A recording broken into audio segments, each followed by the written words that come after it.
Dianggap berkelakuan baik, 23 koruptor dibebaskan. Nah, perampok jam tangan mewah dipik terancam hukuman mati. Kita pikir kita adalah bangsa yang merdeka. Enggak, ternyata. Sebelumnya, di tempat ini air menjadi barang yang langka. Bahkan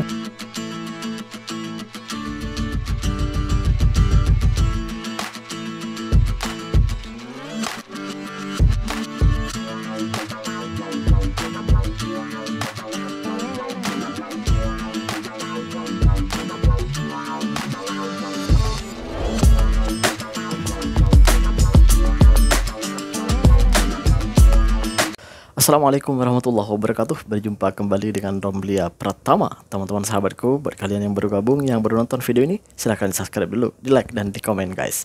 Buat teman-teman sahabatku yang udah mendukung support channel ini, terima kasih. Mudah-mudahan kalian semuanya diberikan keberkahan umur, keberkahan rezeki, dimudahkan segala urusannya, baik urusan dunia maupun urusan akhirat. Amin ya rabbal alamin. Teman-teman sahabatku semuanya, ini guys, gue ada beberapa video yang pengen gue reaction hari ini guys. Seperti apa videonya? Ini dia guys. dianggap berkelakuan baik, 23 koruptor dibebaskan. Nah, gitu dong. Itu baru keren. Karena memang lebih susah menghukum orang yang bersalah tapi berduit daripada menghukum orang yang tidak bersalah tapi miskin. Jadi yang bersalah dibebaskan, yang miskin walaupun nggak bersalah pokoknya ditangkep. Kok gitu ya? Ya, karena berkelakuan baik gitu ya, walaupun korupsinya banyak, ya dilepasin gitu. Itulah hukum kita itu seperti itu. Ya mau gimana lagi? Akhirnya apa? Jadi dijadikan permainan, dijadikan lelucon aja, dijadikan seperti lawak gitu lah. Aduh, gue nggak tahu mau ngomong apa. Bener-bener gue nggak tahu mau ngomong apa. Buat kalian nih, komen aja di bawah. Kita berlanjut ke video yang selanjutnya. Ini dia guys. Ini nih. Perampok jam tangan mewah dipik terancam hukuman mati. Gua positif thinking aja, nggak mungkin. Mungkin nih merampoknya satu gudang. Gudang-gudangnya tuh pakai bulldozer diangkut. Ya jelas dihukum mati ya kan. Gua positif thinking aja. Ada lagi nih. Julian Batubara divonis 12 tahun penjara. Dengan denda 500 juta. Padahal kasusnya korupsinya di masa krisis juga, korupsi bansos untuk masyarakat Indonesia. Gue positif thinking aja, mungkin dia korupsi emang lagi butuh mobil mewah baru, butuh rumah mewah baru, butuh dana segar untuk jalan-jalan ke luar negeri, ya kan? Gue positif thinking aja, penegak hukum kita pasti adil. Saking adilnya, ketika diajak pembuktian di pengadilan gak dateng. Itu baru video yang kedua. Ya memang masuk akal. Ya mau gimana lagi? Ya ketika rakyat kecil melakukan kesalahan, di Konoha tuh memang gitu. Ketika rakyat kecil melakukan kesalahan, cepet banget tuh mau nangkepnya. Tapi ketika di belakangnya atau orang-orang besarnya yang membuat kesalahan, mulai nih. Di situ ada permainan dimulai. Disitulah permainan dimulai. Bener-bener nih. Sudah beberapa kasus sebenarnya. Ini yang baru-baru aja. Kita nggak usah baca yang dulu-dulu ya. Kita baca yang baru-baru aja. Ini banyak sekali kasus-kasusnya gitu. Ketika orang-orang besar sana melakukan kesalahan, bahkan kesalahan yang fatal, yang sangat besar sekali. Waduh, paling enggak hukumannya cuma 2 tahun. Ya seperti yang dilihat tadi. 12 tahun. Tapi ketika rakyat kecil melakukan seumur hidup, hukuman mati, pokoknya hukuman yang berat-berat deh gitu. Kayak kalau sama orang besar gitu, undang-undang kita itu kayak nggak berlaku gitu, kayak nggak digunakan gitu undang-undangnya. Tapi sama rakyat kecil, undang-undang itu bahkan mungkin ditambahin gitu ya. Gue nggak tahu mau ngomong apa lah. Kita lanjut ke video yang selanjutnya. Ini dia guys. Ini apa nih? Ketika kita bicara tentang logos, itu asal katanya dari Yunani. Itu artinya apa? Dungu.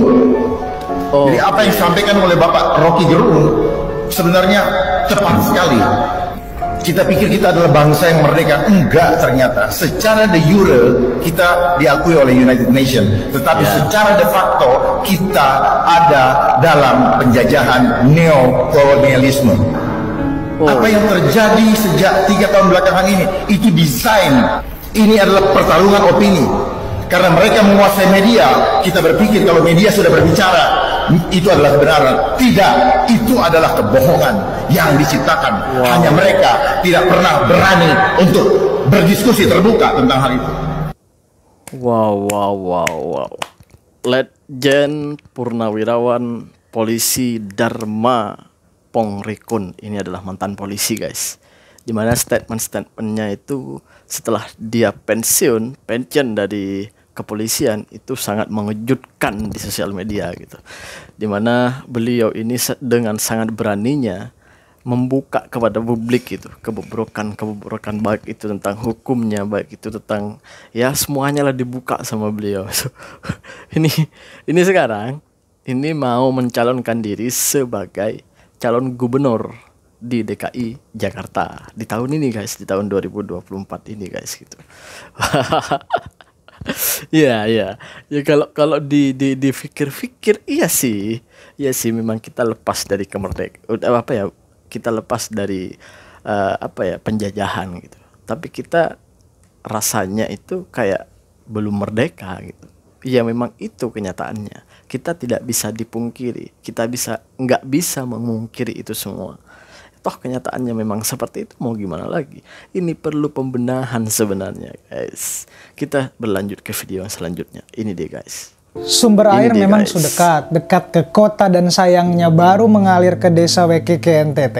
Sebelumnya, di tempat ini air menjadi barang yang langka. Bahkan ketika pertama kali mengalir, masyarakat menyambutnya bak dewa yang baru saja turun ke bumi. Ketimpangan ini jelas bukan dari cita-cita kemerdekaan. Ada berapa banyak yang seperti ini? Air yang susah, ditambah air ada tapi sialnya tercemar. Mana sempat peduli air bersih, nyari airnya aja susah. Setelah berpuluh tahun merdeka, masih banyak daerah di ujung negeri sana yang baru merasakan akses terhadap air bersih. Mungkin memang baiknya kita harus merenung dan mulai menanyakan bagaimana akses pendidikan dan kesehatan. Toh, untuk mendapatkan air bersih saja seperti menemukan emas yang terpendam. Desa WKK di Nusa Tenggara Timur hanyalah satu potret kondisi yang tertangkap. Percaya atau tidak, ada banyak desa yang serupa namun tidak terjamah oleh tangan halus penguasa. 17 Agustus akan diperingati sebentar lagi. Meski kita harus mengakui banyak desa yang tidak terairi, bahkan tidak tahu apa arti merdeka itu sendiri. Gimana menurut kalian? Apakah momentum kemerdekaan hanya sekedar simbolis? Kita bahas merdekakan apa lagi? Debat tetap pakai adab. Ini yang gue sebut tadi, bahwasannya kita sebenarnya masih banyak yang belum merdeka, yang belum merasakan kemerdekaan itu apa. Ya seperti ini gitu. Seperti ini. Tidak jauh seperti gimana orang-orang terdahulu yang gak punya air, yang tidak merasakan apa itu namanya infrastruktur. Ya, dari semua infrastruktur, bahkan di beberapa tempat itu listrik di 2024 itu masih banyak yang nggak ada gitu, masih banyak yang nggak masuk ke sana gitu. Lampu lah gitu, banyak yang nggak ada ke sana. Apalagi telepon, apalagi ya dunia digital, mereka masih banyak yang nol, yang nggak tahu, karena di listrik aja nggak ada di tempat mereka gitu.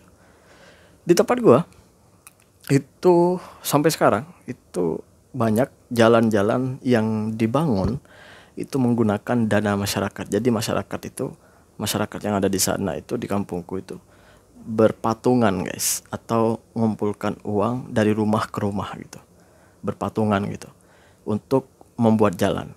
Jadi jalannya itu ya dicor lah, dikonkret lah kalau di sini pakai simen gitu, guys. Ya kita nggak punya jalan lain, karena kita memang itu kebutuhan kita, ya terpaksa kita ngumpulin dana tuh sama masyarakat sana, ngumpulin uang, terus belikan simen, pasir, batu semuanya. Nah dibuatlah sendiri, gotong royong namanya, guys. Seperti itu, masih banyak itu di tempat-tempatku. Bahkan sebelum gue kesini tuh, kita itu membuat satu jembatan bukan hanya satu sih, beberapa jembatan yang menghubungkan dari kampung satunya ke kampung lainnya gitu, ke kampung sebelah gitu. Karena ya dulunya pakai bambu, pakai kayu gitu, pakai buluh guys gitu, pakai buluh untuk nyebrang ke sana. Tapi sekarang alhamdulillah dengan kekompakan masyarakat sana, masyarakat di kampungku itu akhirnya bisa tercapai membuat dari simin guys gitu. Alhamdulillah guys. Bukan dari negara itu guys. Iya bener. Aduh nggak tahu lah gue mau ngomong apa. Ya seperti lah, ketimpangan itu masih ada sebenarnya. Sebenarnya itu yang perlu dibenahi. Makanya gue ketika ada teman-teman gue, orang-orang Indonesia itu ketika yang mempergunakan sosial medianya bukan untuk mengkritik pemerintahannya, tetapi hanya untuk mencari kesalahan negara lain, itu gue paling benci tuh sama orang tuh. Nggak mikir gitu. Kalau memang betul-betul mau berjuang, ayo berjuang sama-sama. Suarakan suara kalian. Jangan takut untuk diintimidasi. Assalamualaikum warahmatullahi wabarakatuh. Jangan lupa sholawat guys.